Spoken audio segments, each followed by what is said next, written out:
ভগবানের নিত্য সেবার নানা প্রকার বিধি আমাদের পুরাণকে অনুসরণ করে শাস্ত্রমতে করা উচিত। শিব মহাপুরাণে মহাদেবের জলাভিষেকের বিধি আমাদের জানতে হবে।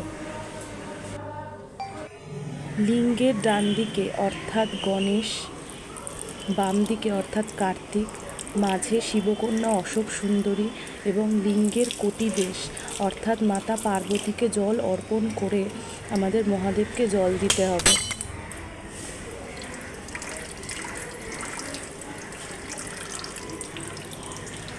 অবশেষে নন্দীকে জল দেওয়া আবশ্যক।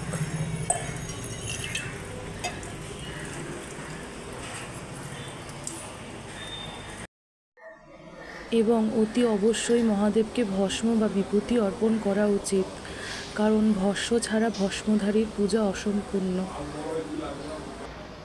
শিব মহাপুরাণের মূল মহাশিব মন্ত্র শ্রী শিবায় নমস্তুভ্যম জপ করুন। ভালো থাকুন। হর হর মহাদেব।